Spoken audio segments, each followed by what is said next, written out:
e à luz de algumas ideias do sociólogo Durkheim, sobre essa relação entre o indivíduo e a sociedade. Então, como que a sociedade ela consegue estabelecer regras e metas para esse indivíduo? Então, para o Durkheim, os fatos sociais eles determinam as relações do indivíduo. Simplesmente eles vão colocando regras que eles vão determinando. Então, essas regras elas são anteriores, né? Nós nascemos já numa sociedade, com uma língua, com regras. Então, como essas regras já existem independente da nossa existência, quando a gente nasce, essas regras acabam influenciando a nossa vida. Algumas vezes essas regras elas são impostas, então tem a questão da coerção, da imposição dessas regras, né, para as pessoas. Por exemplo, alguém perguntou para você se você queria ter um número de RG. Simplesmente você nasce, você vem uma certidão, você já recebe ali um carimbo, uma certa informação, então isso já é uma imposição da sociedade. E elas também têm que ter caráteres gerais, ela tem que estar representando, né? Tem que ser um fato social que vai ter uma representação, e essa representação geral faz com que a gente se sinta pertencente a um determinado grupo. Pessoal, quero passar rapidamente falando de alguns conceitos, que é, por exemplo, o conceito de solidariedade. Então, para o Durkheim, o conceito de solidariedade serão os laços sociais que a sociedade vai ter, e esses laços sociais, eles acabam definindo a vida do indivíduo. Então, para o Durkheim, esses laços sociais, eles vão ter duas características. Eles tanto poderão ser de uma ordem mecânica ou de uma ordem orgânica. Então, o que seria, por exemplo, de uma ordem mecânica, seria porque nesses laços sociais ainda existe muito presente a ideia da consciência individual, a consciência do indivíduo executando o seu laço social. Isso vai deixar determinadas características na solidariedade social. E já na questão da solidariedade orgânica, já é diferente, porque não haverá tanta consciência individual desses laços, mas vai ter uma organização maior, e essa organização maior vai ter menos consciência individual, mas vai ter uma necessidade de uma consciência coletiva, uma organização maior.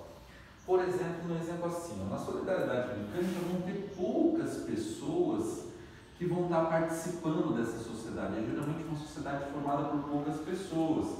Então, uma pessoa vai lá e começa a fazer o trabalho de estar contando para as pessoas, depois vem outra pessoa que vai fazer o trabalho de educar as crianças, depois a outra pessoa vai fazer o trabalho de ter o cuidado com as questões da saúde, outra pessoa vai estar cuidando da floresta, outro dos recursos energéticos, o outro da água. Então, numa sociedade que tem poucas pessoas, quando a pessoa executa a sua ação social, ela só dá tempo para observar a ação social da outra pessoa também. Então, isso faz com que a sociedade tenha um laço muito forte por causa dessa consciência individual, que uma pessoa vai observando um pouco da vida da outra, e dessa maneira essa observação mantém o laço da sociedade unida.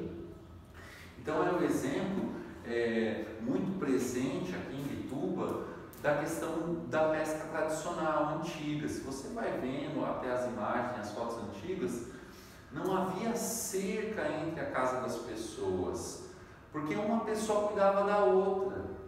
Porque quando eles iam colocar um barco na água, precisava de 10, 15 pessoas trabalhando. E se uma dessas pessoas passasse mal, não estivesse bem, não estivesse dormindo bem, ia faltar aquele braço para fazer força na hora de estar fazendo aquele cerco daquela pesca.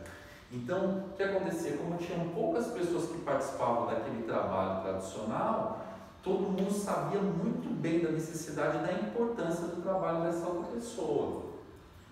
Já numa sociedade orgânica, você tem aqui uma pessoa, é formada por várias pessoas. Você tem aqui um padeiro que ele acorda cedo, depois você tem um jornalista que atravessa a sociedade, depois você tem um outro cara que vai ser astronauta, depois você tem um cara que desenvolve, vai para a universidade. Dentro da universidade tem vários cursos, daí tem medicina, odontologia, ciências sociais, direito, enfim. E aí, essa soma de diversos trabalhos, de diversas técnicas, obrigatoriedade que prende o indivíduo à sociedade. Que seria o caso seguinte: a sociedade ela vai ficando tão complexa que a gente não tem mais tempo para estar observando a vida um do outro. Mas essa complexidade da sociedade nos torna unidos. Eu sempre pergunto para a galera da sala de aula se alguém consegue hoje em dia conviver sem a China, sem os chineses, né? E às vezes a pessoa fala assim: ah, eu consigo, não faz parte da minha vida, não estão aqui. E aí eu pergunto: tá, mas então alguém consegue viver hoje sem o celular? Né? E praticamente toda a tecnologia do celular vem da China. Então o que acontece? O laço é esse excesso de técnicas que foi gerando na sociedade, que foi gerando essa forma de solidariedade diferente, então que vai colocando a sociedade, ela impõe as regras, impõe os símbolos a partir dessa super organização extrema da sociedade. A pessoa tem mais ainda pontos assim para pensar sobre o Durkheim. Tem mais 2 pontos assim que eu quero estar aproveitando aqui para falar nesse momento, que é a questão da coesão social, tá? E essa questão da coesão social, ela tem a seguinte característica: o que é coesão social? É a união. Então, é quando a pessoa se sente, ela se reconhece num determinado símbolo, ela se sente representada por aquele símbolo, então ela passa a seguir as regras daquele grupo porque ela gosta daquele determinado símbolo. Então, por exemplo, você começa a torcer por um determinado tipo de futebol, então por você gostar daquele time, por você ter uma identidade, você acaba tendo determinados amigos e até inclusive sendo influenciados por esses determinados amigos.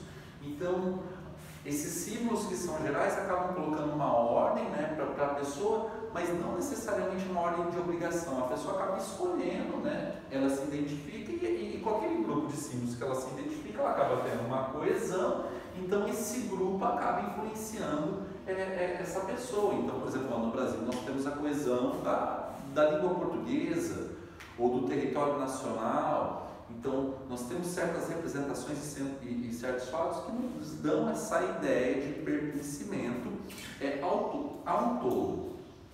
E já no caso, o outro conceito dele não é coesão, veja bem, é um conceito de coerção social.